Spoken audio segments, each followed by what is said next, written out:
नमस्कार महाराष्ट्र, चला जाणून घेऊया 19 जुलै 2026 रोजीच्या महाराष्ट्रातील सविस्तर हवामान अंदाज. मुंबई, ठाणे, पालघर, रायगड, रत्नागिरी आणि सिंधुदुर्ग जिल्ह्यांमध्ये दिवसभर ढगाळ वातावरण राहून मध्यम ते जोरदार पावसाची शक्यता आहे. पुणे, सातारा, सांगली, कोल्हापूर आणि सोलापूर जिल्ह्यांमध्ये हलका ते मध्यम पाऊस पडण्याची शक्यता आहे.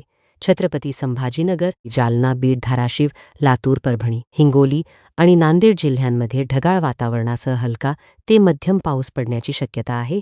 नागपूर, वर्धा, चंद्रपूर, गडचिरोली, भंडारा, गोंदिया, अमरावती, अकोला, बुलढाणा, वाशिम आणि यवतमाळ जिल्ह्यांमध्ये मध्यम स्वरूपाचा पाऊस पडू शकतो. नाशिक, अहमदनगर, धुळे, जळगाव आणि नंदुरबार जिल्ह्यांमध्ये हलका ते मध्यम पावसाचा अंदाज आहे. हा होता 19 जुलै 2026 रोजीच्या महाराष्ट्राच्या सविस्तर हवामान अंदाज. अधिक हवामान अपडेट, पावसाचे इशारे आणि महाराष्ट्रातील प्रत्येक जिल्ह्याची माहिती सर्वात आधी पाहण्यासाठी महाराष्ट्र हवामान लाईव्हला नक्की फॉलो करा.